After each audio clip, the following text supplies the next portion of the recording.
पता है आपको जीवन जो है ना बड़ा कठिन है। इस कठिन जीवन में भी हम लोगों के पास कुछ न कुछ ऐसा समय होना चाहिए, जब वो समय आप अपने लिए दे दो। आज मैं और मेरे मित्र जो हैं अजय हाय। जी, हम लोग एक किसी सेमिनार के लिए जा रहे हैं। हम अपने जीवन को तो टाइम दे ही रहे हैं क्योंकि हम यहाँ पे एक बड़े से बढ़िया से ड्राइव पे जा रहे हैं और जो अपने लिए जिएगा तभी तो हम समाज के लिए जी पाएँगे। तो चलिए इस पूरे यात्रा में कुछ न कुछ बातें होंगी, तो मैं अजय जी से पूछना चाहता हूँ कि यात्रा में जब हम जाते हैं तो सबसे ज़्यादा मज़ा कब आता है? यात्रा में हम जाते हैं तो सबसे ज्यादा मजा आता है जैसे कोई इम्पोर्टेंट काम के लिए जा रहे हो या काम बनने की पॉसिबिलिटी ज्यादा हो कि लगे कि हाँ ये अपना काम बन ही जाएगा, तो क्या यात्रा बहुत सुखमय और आनंददायक हो जाती है। जैसा कि आपने सुना कि भई यात्रा में एक लक्ष्य ज़रूर होना चाहिए। बिना लक्ष्य की कोई यात्रा नहीं होती। जैसे आज का हमारा लक्ष्य है कि किसी न किसी को गाइडेंस दिया जाए। तो चलिए मैं उनसे दूसरा प्रश्न पूछता हूँ कि क्या गाइडेंस लोगों के जीवन में कुछ मायने रखती है या कुछ कर पाती है? हाँ सर, गाइडेंस लोगों के जीवन में बहुत मायने रखती है। कई बार एक छोटा सा चीज ही पूरी लाइफ बदल देता है, और वो किसी न किसी के जरिए अपने को पता लग जाए तो उससे बेहतर क्या हो सकता है। कई बार होता है ना, इंसान अपने अंदर की अच्छाइयों को नहीं झांक पाता है, लेकिन दूसरा इंसान अगर एक चिंगारी दिखा देता है, हो सकता है कि उस इंसान को वो चीज अपने अंदर की शक्ति पता लग जाए और उससे जीवन में बहुत बेहतर चीज कर पाए।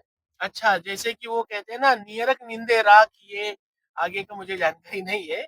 मतलब ये है कि अगर कोई आपकी कमियाँ बताता है तो आप उससे भी आगे बढ़ सकते हैं।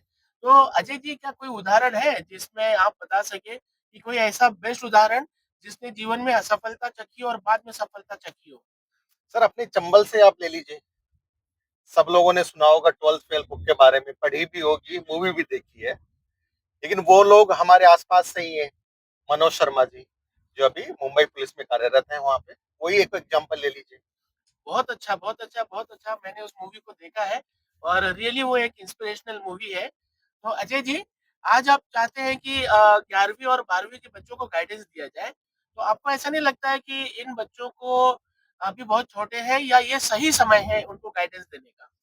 नहीं सर, ये सही समय होता है। जैसे 11th क्लास वाला बच्चा भी 12th क्लास में आएगा तो उसको पहले से चीजें वो याद रहेंगी कि 12th क्लास के बाद हमें जाके क्या करना है। और 12वीं क्लास वाले बच्चे को तो एकदम मस्त है कि एग्जाम आने वाले हैं। अभी फरवरी में डेट भी आ गया है सीबीएसई का, तो एग्जाम देने के बाद उनके पास क्या क्या ऑप्शन हो सकते हैं, भाई कौन क्या करना चाहेगा, वो सब चीजें के बहुत जरूरी है इस वक्त जानना। अच्छा, इनका कहना है अजय जी का कि सही समय पर अगर हम सही निर्णय लेते हैं तो हम बहुत आगे बढ़ सकते हैं। जैसे वो शोले मूवी का डायलॉग है ना, तो लोहा गरम है हथौड़ा मार दिया जाए। तो आपको ये पता होना चाहिए कि लोहा कब गरम है और नहीं होगा तो सही समय जब हाथ से निकल जाता तो फिर एक कहावत याद आई मुझे, चिड़िया चुग गई खेत तो अब पछताए होत का। अजय जी आपने बहुत बढ़िया उदाहरण दिया है कि भई ये सही समय है। तो आप बताइए कि जो बच्चे गरीब होते हैं, क्या उनके भी सपने साकार होते हैं और होते हैं तो कैसे होते हैं? क्यों नहीं होते सर, गरीब बच्चों के ही सपने साकार होते हैं। भाई जिसका फैमिली बैकग्राउंड अच्छा होता है वो इंसान तो कुछ भी कर लेगा, फैमिली बिजनेस कर लेगा या कहीं और जाके अपना बिजनेस कर सकता है। लेकिन गरीब बच्चों का तो एक ही सपना होता है, सरकारी नौकरी, और वो राइट। सिर्फ आपको पढ़ाई के जरिए मिल सकती है। बिल्कुल सही कहा अजय सर ने कि भाई पैसा होगा तो दुकान खोल लेंगे, पैसा होगा तो व्यापार कर लेंगे और पैसा ही नहीं होगा तो कुछ नहीं कर पाएँगे। तो पैसा कमाने के लिए हमें कोई न कोई नौकरी चाहिए होती है। जैसा कि अजय सर ने कहा कि सरकारी नौकरी और प्राइवेट नौकरी, तो मैं अजय सर से पूछना चाहता हूँ कि क्या ज़रूरी है सरकारी नौकरी या प्राइवेट नौकरी से भी? अगर मान लेते हैं कि अजय सर का उत्तर कुछ इस प्रकार है कि सर सरकारी नौकरी और प्राइवेट नौकरी में अस्थाईपन का एक थोड़ा-सा डिफरेंस है। तो देखते हैं सर से ही पूछते हैं। नहीं सर, अस्थाईपन का तो है ही।